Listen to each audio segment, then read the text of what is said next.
Olá galera, tudo bem? Vamos continuar aqui o estudo do artigo 5º. Na última aula vimos o inciso 39 e agora vamos estudar o inciso 40 do artigo 5º na tela aí para vocês. Vamos ler juntos. Olha o que diz o inciso 40 do artigo 5º.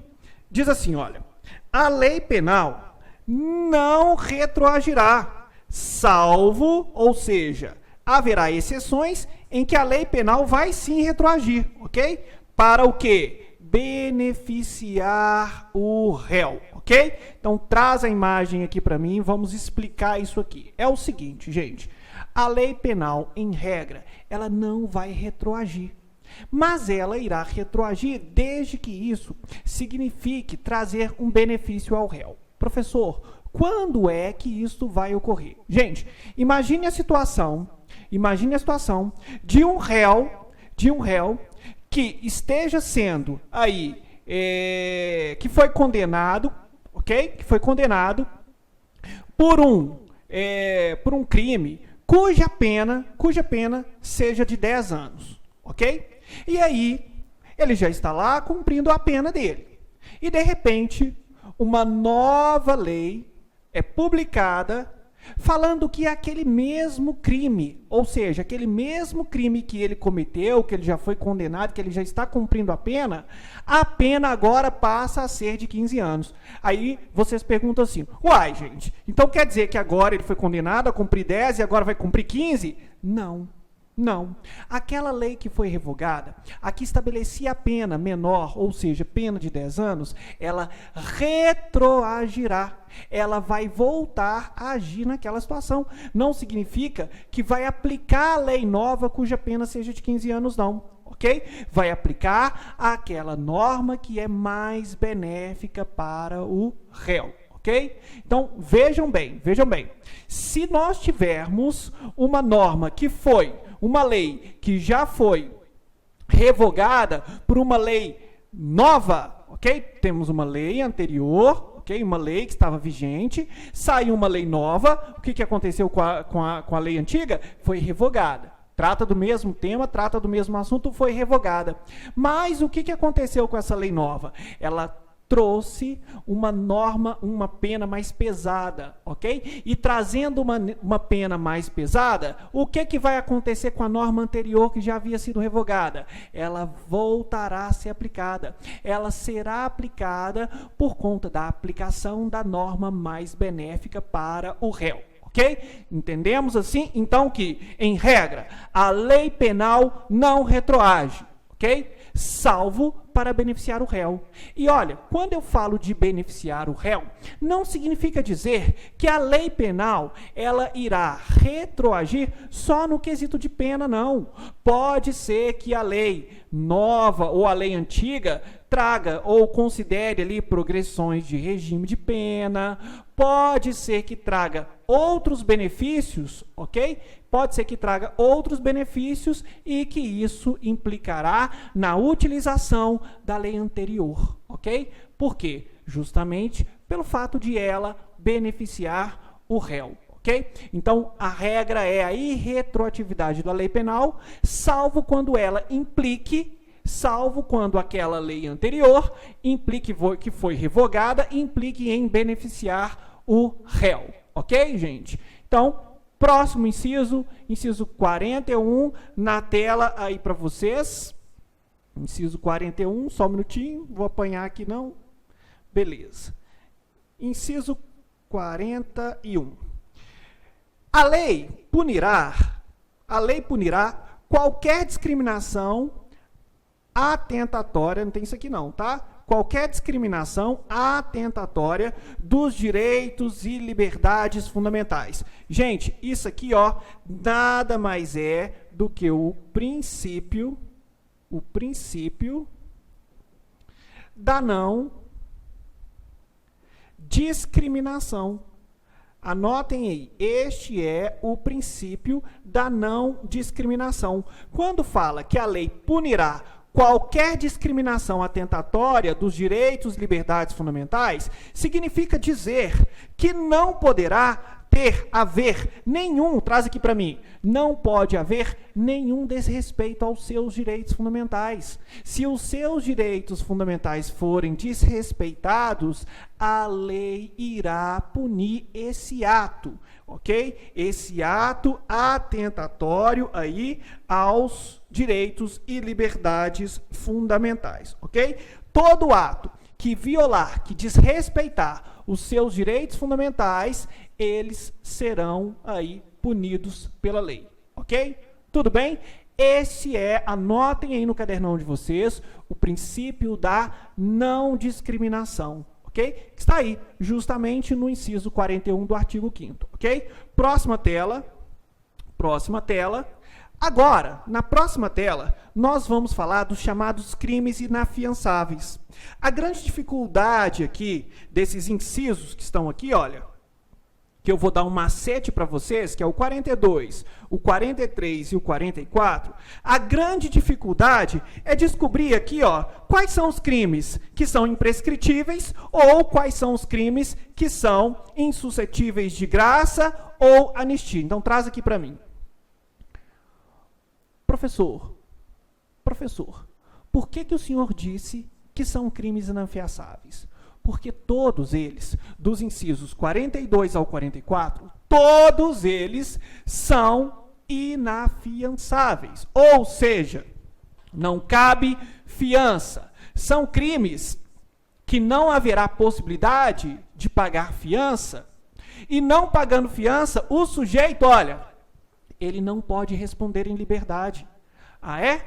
Por quê, professor? Porque fiança é uma espécie de que possibilita ali ao infrator, ao autor daquele crime, de responder por aquele crime em liberdade, ok? Ele vai responder por aquele crime em liberdade, e claro, né, gente, se aquele crime tiver uma previsão ali, olha, de alguma pena, sendo condenado, ele vai cumprir a pena, porque as pessoas, às vezes, elas acham que quando o sujeito comete um crime e ele paga fiança, ou seja, o crime é afiançável, cabe fiança, ou o que vai acontecer com aquele sujeito? Ele ficou livre, ele não vai ser condenado, ele ficou ali, pagou fiança, resolveu a vida dele. É mentira. Quando alguém paga fiança por um crime que cabe fiança, significa apenas, tão somente, que ele vai responder por aquele crime, sim, podendo inclusive ser condenado. Todavia, se ele for condenado, caso seja condenado, é claro que ele vai ter que cumprir as penas estabelecidas naquele tipo penal, ok? Tudo bem? Agora, a Constituição, no artigo 5º, enumera e estabelece alguns crimes que são inafiançáveis. Vem comigo, vamos ver quais são esses crimes. Olha só, são crimes inafiançáveis. São crimes inafiançáveis. Tá aí.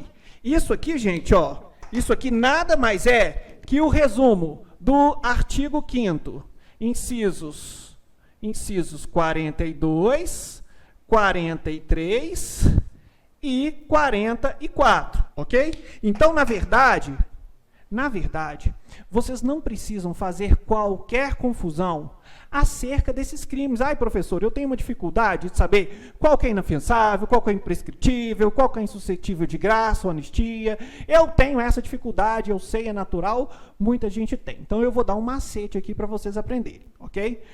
Aprendam o seguinte, voltem na tela, só para vocês entenderem uma coisa de uma vez por todas em relação aos incisos 42 e 44. Todos os crimes estabelecidos nesses incisos,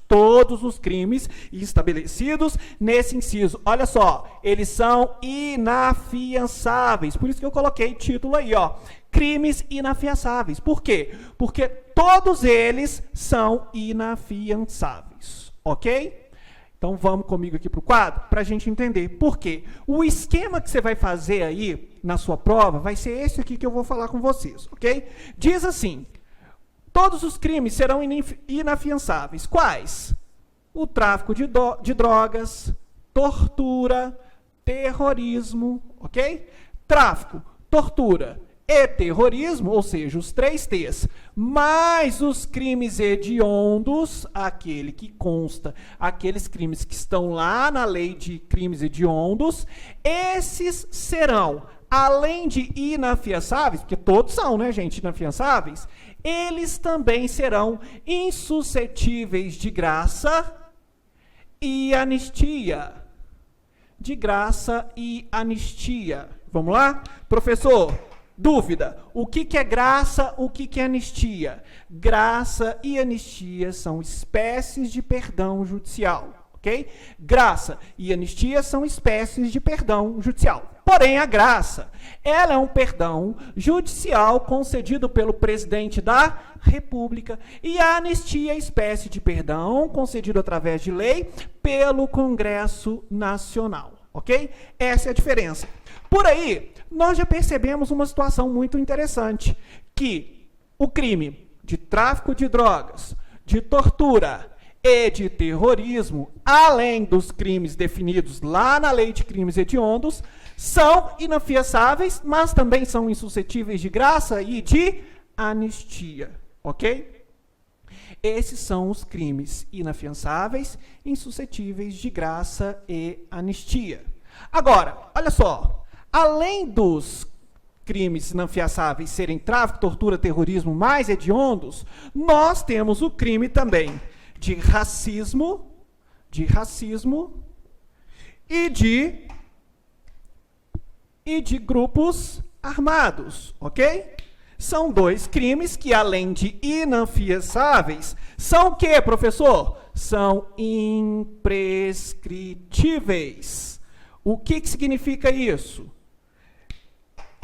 O fato de eles serem imprescritíveis significa que eles não irão prescrever. A pretensão punitiva não irá se perder com o decurso do tempo, ok? São crimes que podem passar aí, 20, 30, 40 anos. Se a pessoa cometeu este crime, ainda que seja há 30 anos, há mais de 30 anos atrás, ela poderá ser processada pelo Estado. Por que ela poderá ser processada pelo Estado?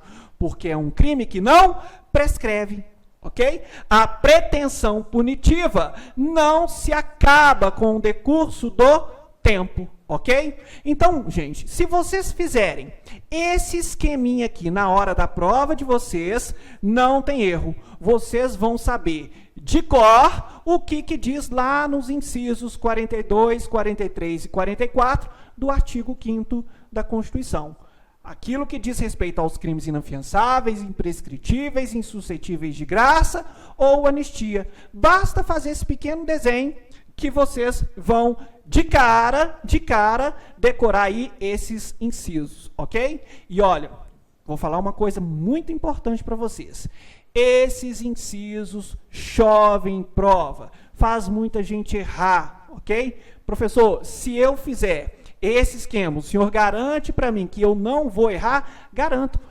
Bastou fazer esse esqueminha aqui, está tranquilo, vai acertar qualquer assertiva de verdadeiro ou falso, ou uma questão inteira que traga a situação dos crimes inafiançáveis, porque todos, não se esqueçam disso, todos são inafiançáveis. Porém, somente tráfico, tortura, terrorismo, mais os hediondos são insuscetíveis de graça e anistia, e o crime de racismo, mais a ação de grupos armados, são imprescritíveis. Porém, todos eles são inafiançáveis.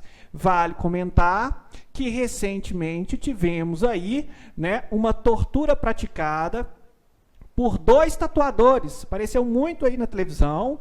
2 tatuadores pegaram um menor de idade, 17 anos, tentando furtar uma bicicleta, e aí, o que aconteceu com ele? Esses torturadores, que eram tatuadores também, o que eles fizeram? Pegaram esse menino, esse infrator, esse menor infrator, gente?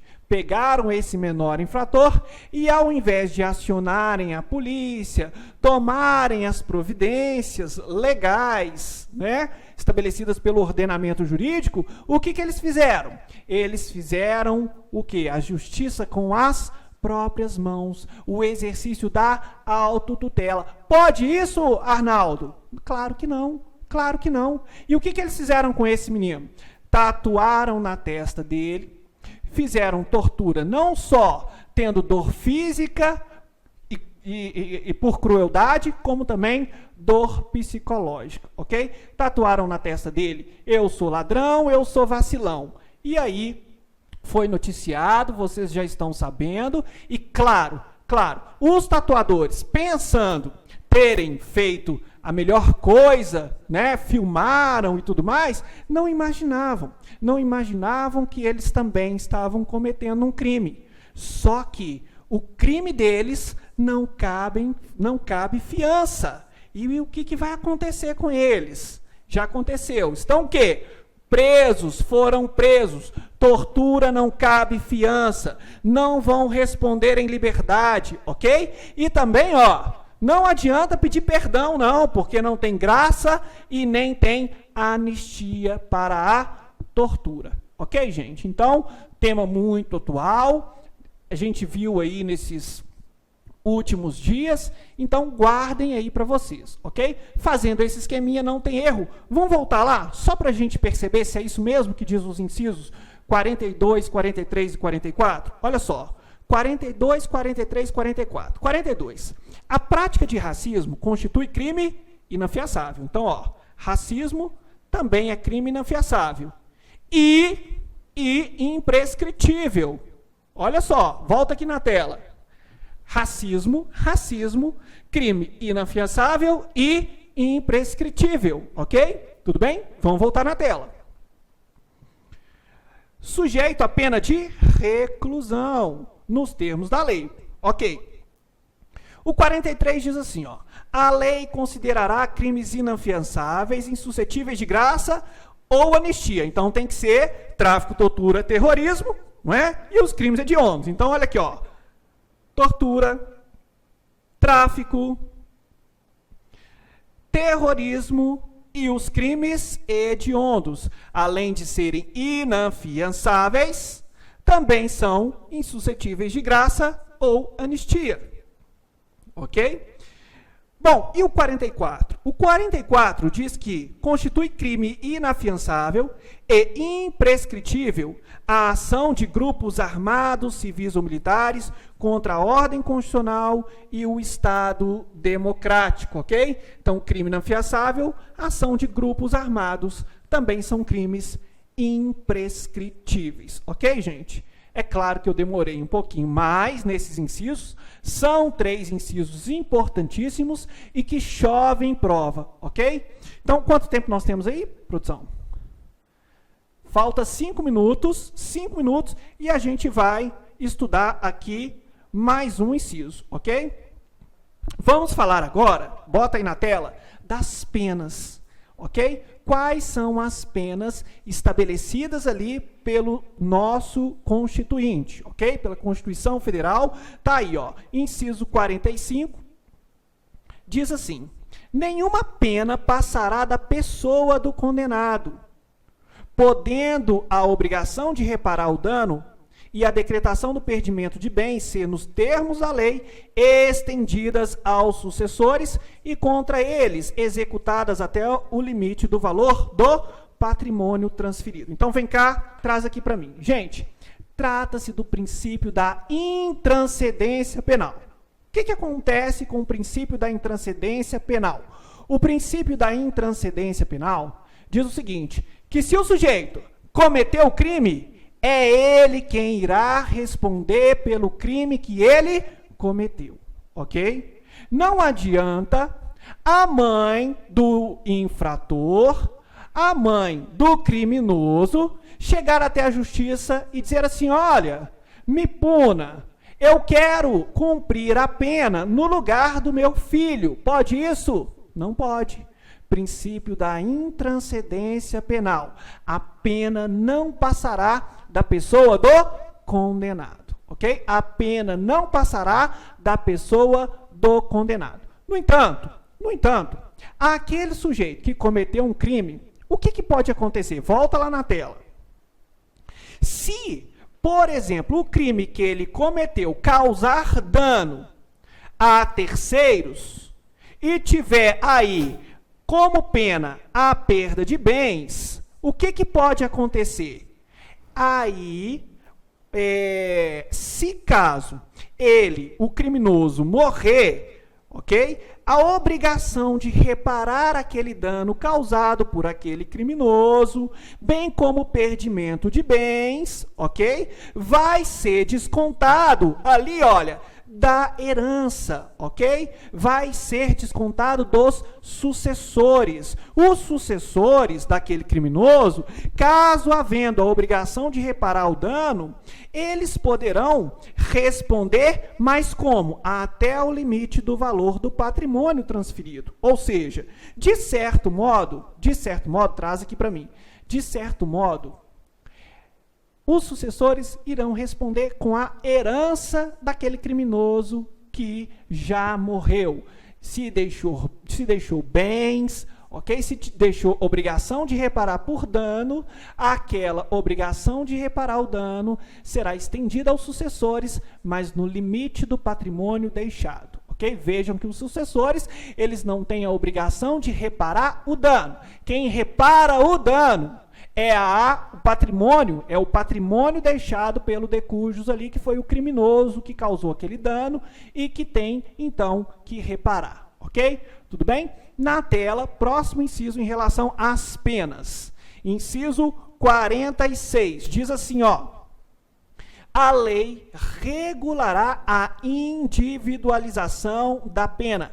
Este, gente, é o princípio da personalização da pena. Okay? E adotará, entre outras, as seguintes. Então, quais são as penas que o Constituinte, que a Constituição Federal, trouxe aí para aquele infrator, para aquele sujeito que cometeu o crime? Olha só.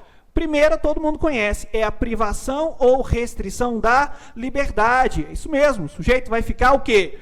Preso, ok? Há crimes que possuem ali como pena a reclusão. Então, olha, vai ter a privação ou restrição da liberdade. Mesmo que ele não fique preso, ele pode ter para ele penas, por exemplo, regime aberto, regime semiaberto, onde ele vai ter que estar em casa tal hora, onde ele não vai poder circular, ficar perambulando pela rua a hora que ele quiser, ok? Veja que há uma restrição à sua liberdade, tá certo? Então, vamos voltar aí à tela.